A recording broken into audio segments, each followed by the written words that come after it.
If you ask your average hip-hop enthusiast who's one of your favorite producers, you're gonna hear people shout out names like Timbaland or Neptunes. But if you're more of a modern hip-hop enjoyer, most will say Zaytoven or Metro Boomin. But there's one producer that's most definitely not underrated. He's produced countless hits, he has quite a successful rap career himself, and he's even won a Grammy. And I like to say this man is the sole reason why hip-hop sounds the way it does today, and that's because of the main man himself, Pi'erre Bourne. You gotta think about it. Before we had P, we had Metro Boomin. And I remember when Metro Boomin was running shit. I mean, don't get me wrong, he's still running shit now, but like back in 2014, 2015, Metro was really running shit, my boy. I was around in 4th or 5th grade at the time, and shit was lit as hell. I remember. Not gonna lie, every song he produced sounded like some dark ass Resident Evil type shit. Like he always had me wanting to do drive-bys and shit with his beats. And that was pretty much the sound at the time. 808 Mafia was on that type of timing, all that. But you know, back in that time, there was something brewing up in the underground. You know, you had the Plug shit going, Maxo Cream and all the other Plug producers.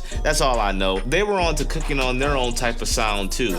But then you had Pi'erre Bourne, man. P was on some entirely different shit. He used all the same plugins that other producers used, but his sound was like no other. And for the simple fact that this nigga made these happy ass beats filled with melodies that made you feel warm inside. And you hear a lot of people say that his beats sound like video game music, and you're right, it does. And I think I can kind of point out some reasons on behind why that is. If you didn't know, video game music is one of Pi'erre's biggest influences. Being born in the early 90s can explain that. Like, soundtracks for games back in the day were absolutely insane. In a Pi'erre interview I read, he stated that Street Fighter was one of his favorite franchises. Now, if you know, you know. Street Fighter always had amazing soundtracks, up until like, you know, the most recent games. But back in the 90s and early 2000s, bruh, those Street Fighter soundtracks were fucking bangers, my nigga. Back in the day, these fighting game soundtracks, man, they were amazing. They were filled with many different genres and beautiful melodies. What's even crazier is that I also read in another Pi'erre article that he once entered a beat making competition, and the beat that he submitted sampled Street Fighter. So it's safe to say Pi'erre had a unique inspiration behind his beat making. One thing that really sets Pi'erre apart from other producers is his sound selection. P uses all the same VSTs as the rest of them, Serum, Electra X, all that good shit, but in his breakout hit Magnolia, he uses a plugin by Native Instruments called FM8, a plugin that primarily uses FM synthesis for its sounds. Literally,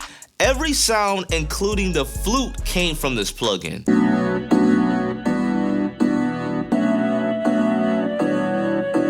Now check me out, remember how I said that Street Fighter was one of Pi'erre Bourne's favorite game franchises? Now the soundtrack for those old Street Fighter games was made using the Yamaha YM2151 sound chip, a sound chip that also produces sound using FM synthesis that's extremely similar to the Sega Genesis YM2612 chip, which was also a FM synthesizer chip. FM synthesis was a pain in the ass to program back in the day, and it still is today. Now you gotta think about it, most people who composed music for games back then were originally programmers or some shit like that. Like, these niggas actually went to college, not even to make music, like they went to college to learn how to program, and then they used that programming knowledge to be able to make music using the FM synthesis and all that good shit. Now most producers you see come out today, they really don't have a college education behind music, which isn't really a bad thing, because I mean, in my personal opinion, I think it's kind of useless at this point. No offense to Pi'erre though, because he actually went to college. He went to Atlanta's SAE Institute to study sound engineering. So you see where I'm going here, right? Pi'erre is low-key like a fucking musical genius, bruh, and you know, he rightfully so. The nigga went to college, bruh. Pi'erre knows his way around sound design and sound engineering, you feel me? So the fact that he uses all these different complicated VSTs with a bunch of different oscillators, and hell, even fucking around with FM synthesis, it's no wonder why he's like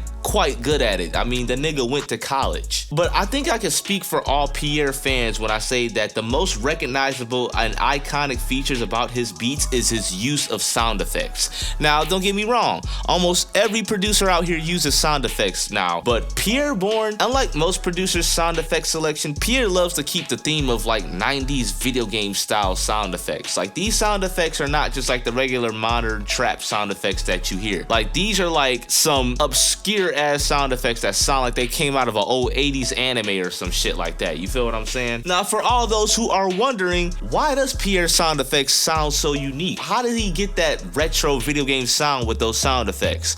Well, I have the perfect explanation for that. So majority of Pi'erre Bourne's nostalgic sound effects come from a 90s sample CD trilogy called the Zero-G Datafiles. These 3 CDs were released back in the 90s sometime, like the early 90s. Now, you may be thinking, what's so special about that? But hear me out, right? The Zero-G Datafile trilogy is one of the most used 90s sample packs of all time. I mean, this sample pack trilogy has been used in so many video games and old TV shows back in the day, I can't even count. Here are some examples: Yu Yu Hakusho, Jet Set Radio, and my favorite video game soundtrack of all time, the Japanese version of Sonic CD. Now, the Zero-G Datafiles have since been discontinued. I mean, this was released like way before most of us was even born, so you know, I wouldn't be surprised if they stopped selling that shit a minute ago. But it is easy to find online. In fact, I will put a link in the description if I can find one. If there isn't a link in the description, that means I haven't found one, nigga. But here's some examples. Remember that rising sound effect from EA? All this shit,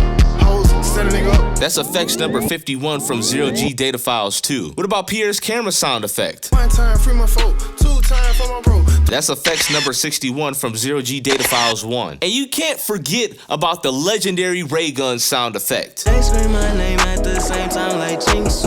That's effects number 16 from Zero-G Datafile 1. You feel me? So yeah, that pretty much explains why Pi'erre Bourne has his whole nostalgic video game sound effect. It pretty much comes down to his sound selection and his influences, to be honest. And I mean, shit, it's dope as hell. He brung a whole new flavor to the hip hop scene that no one has seen in a long time. And I'll say this for sure, on no meat riding shit, bruh, hip hop would not sound the way it does today if it wasn't Pi'erre Bourne. I'm just saying it, bruh. But yeah, if you found this video to be even halfway interesting, feel free to leave a thumbs up. If you didn't, leave a thumbs down. And let me know down in the comments below if anything caught you off guard or if I taught you some new shit, you feel me? If I put y'all hip to some shit, you know what I'm saying? I don't know what I'm even saying at this point. Make sure to subscribe. Also tune into the streams.